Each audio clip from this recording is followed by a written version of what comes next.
Hey, what's up soldiers? My name is GregFPS, the Zombies Extraordinaire, and welcome back to another video here today on the channel. Today what I got for you guys is a classic GregFPS top 10, where today we're going to be counting down the top 10 hardest weapons to get from the mystery box in Call of Duty Zombies history. Now, I asked you guys on Twitter to send me what you thought was the absolute hardest weapon to get, and what I did was I tallied all the weapon suggestions up, and the top 10 are in the top 10, as well as 2 honorable mentions for this top 10. So hope you guys do enjoy the video. Hope you have an amazing Saturday, and if you guys do enjoy, please drop a like and subscribe if you're new. And if you guys want to pick up a Zombies Extraordinaire shirt before Black Ops 4 comes out, now is the time to pick one up. The link will be down in the description, and I want you guys to come back tomorrow because I'm rebooting a series called the top 10 zombie records of the month. I'm really hyped about that video, and I think you guys are gonna really enjoy it. So without further ado guys, let's get right into the list. Coming in at the number 10 spot is going to be the Blundergat from Mob of the Dead. Now, the interesting thing about the Blundergat is you can get it one of 2 ways. You can get it by doing the blue skulls Easter egg, where there's 5 blue skulls hidden around the map that you need to throw a tomahawk at. Now, to me, that's the easiest way to get a Blundergat because getting it from the box can be a really annoying thing. Now, when I was going for gameplay for this, I ended up hitting the box about 6 different times. It moved 6 times and I still was unable to get the Blundergat, so I was just like, all right, I'm just gonna use some gameplay I already have for that one. But seriously guys, it is really annoying sometimes because the odds of getting it are very slim. I would say about 5%, and once one person gets it from the box, the only other way to get it is by doing the blue skull Easter egg. So it can be a little bit annoying, but if you're playing solo and just want to use the Blundergats, you can get like the sweeper by upgrading it, and you can also get the vitrolic withering as well. So you can have like 2 Blundergats, which is really sick. But the Blundergat definitely deserves the number 10 spot, and that's why it's placed there. Coming in at the number 9 spot is probably going to be the most powerful assault rifle in Call of Duty Zombies history, and that is the Scar H. Now, unfortunately, this weapon only appeared on Origins, which is kind of disappointing because it is such a good weapon. It takes out the Panzer in less than 2 clips, unpack-a-punched on round 8, and it is just an absolute beast of a weapon. When you pack-a-punch, it's called the Agarthan Reaper, which is such a sick name, and to me, this is probably my favorite assault rifle in Call of Duty Zombies history. It's so sick, but the spawn rate in the box is so far and few between because there's so many unique specific weapons for Origins. Obviously, you have the MP40, the STG, and Black Ops 2. Those are the only maps that appeared in. You also have the MG08. You have the Scorpion Evo. I mean, the Regen Mark II is there as well. So there's so many different weapons that you can get on Origins, and unfortunately, the Scar H is just one that doesn't really appear that often, unfortunately. Coming in at the number 8 spot is going to be the only sniper wonder weapon, and that is the Scavenger on Call of the Dead. Now, to me, this is one of the most unique weapons. You want to make sure that you have PhD, otherwise you are going to die really quickly, but it's such a fun weapon to use, and you can kill George with it, which makes it awesome. And personally, it's one of my absolute favorite weapons to use on Call of the Dead. Now, the Scavenger, unfortunately, is one of 2 wonder weapons on the map. Obviously, you have the VR11, which is only good in co-op, but the Scavenger is just one of those guns that it is so hard to get it from the box, and it doesn't really have that much ammo. So if you're going for high rounds, you're gonna have to trade it out and try to get it again, which can be an extremely bad hassle and really annoying. So it took me a while to get the Scavenger in this gameplay. I probably hit the box about 15 to 20 times, so the rate wasn't that bad for me, but obviously it was just this specific game. It seems like Treyarch has some sort of like algorithm that they use, so it like counts how many times you hit the box, and then eventually maybe on like your 50th time you get a good gun. I don't know, but it just feels that way whenever I play zombies. So the Scavenger comes in at the number 8 spot.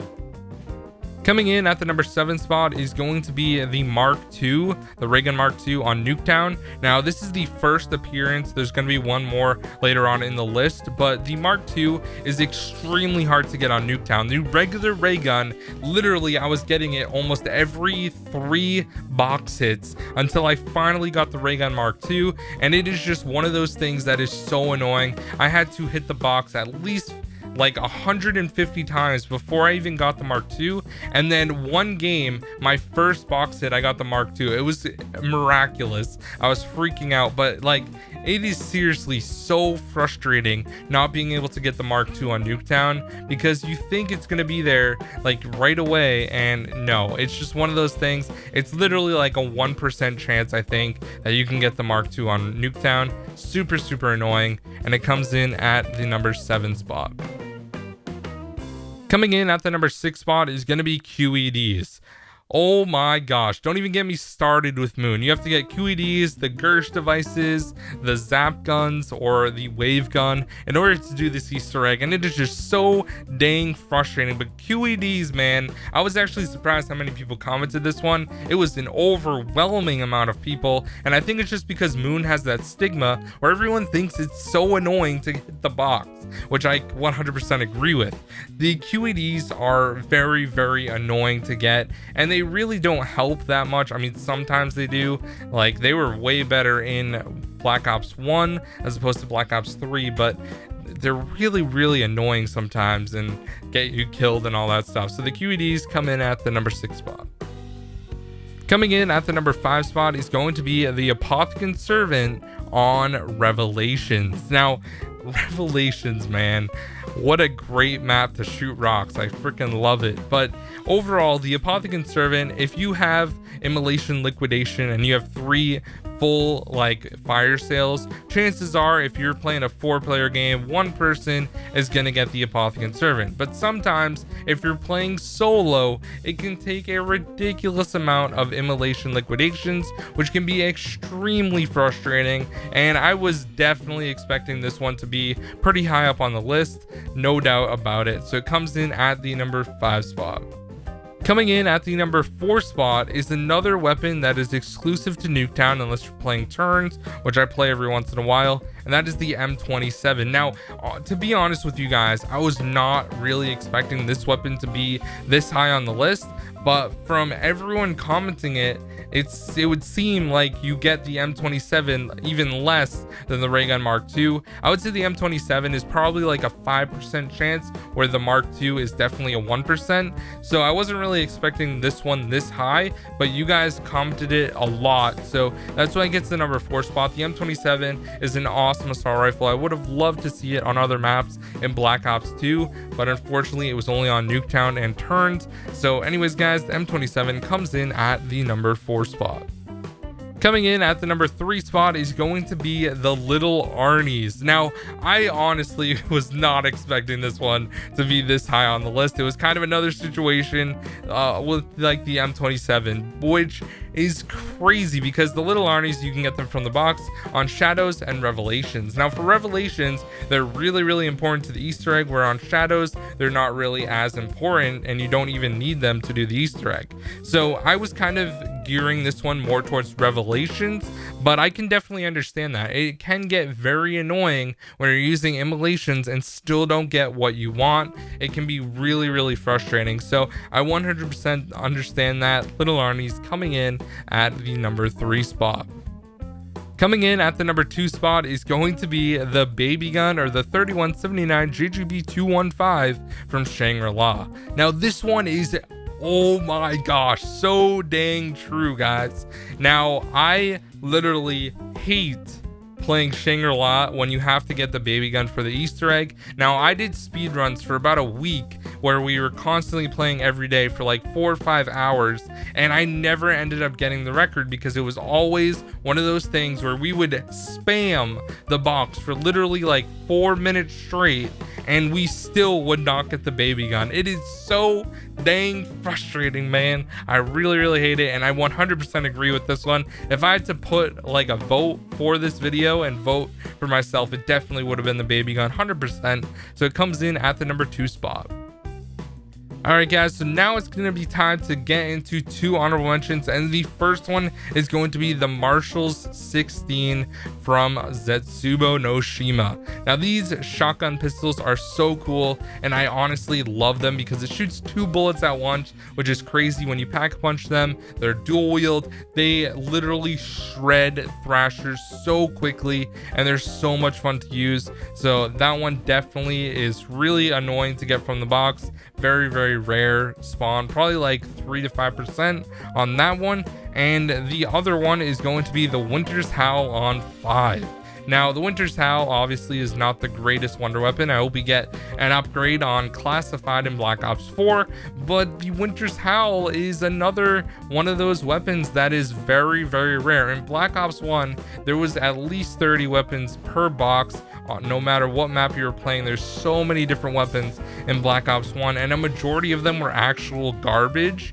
And the Winter's Howl was actually pretty decent compared to a few of the weapons like the Law, the China Lake, the Spaz 12, which I didn't think was that great. I mean, there was a lot of really bad weapons in Black Ops 1, and the Winter's Howl was another one of those, but it had a really low box spawn rate. So that comes in at the other honorable mention spot. Now it's time to get into the number 1 spot. And coming in at the number 1 spot is the infamous Regen Mark II on Die Rise. Now, I was not expecting this one at all whatsoever. This was a complete shock to me because I didn't know that the Mark II was so hard to get on Die Rise. And then I tried getting gameplay, and about 150,000 points later, I was able to get it. I pretty much emptied my entire bank on Xbox in order to get this, and it was completely full. Now it's almost half empty, and dude, it was bad, man. Die Rise luckily only has 3 different box spawns, and I know where they all are, so it wasn't really too bad, but I literally had to traverse like completely across the map each time I had to find the box and use it. It was so annoying, and I ended up luckily getting it in the upside down room, which took forever, man. It was so annoying, man. I hate when it takes forever to get a weapon from the box when I'm making a video like this, and I 100% understand the pain now of getting the Mark II on Die Rise. So anyways, guys, thank you so much for watching this video. I hope you guys did enjoy. This one took a while to get some of this gameplay, so I would really appreciate it if you guys dropped a like and subscribed. Gonna have a bunch more stuff coming out really soon for you guys. Obviously gonna be covering Black Ops 4 a ton when it releases in less than 2 weeks, boys. I'm so hyped. And yeah, my name is GregFPS, the Zombies Extraordinaire. Have an amazing Saturday, and I'll see you guys tomorrow on the top 10 zombie records of the week. Peace out, guys.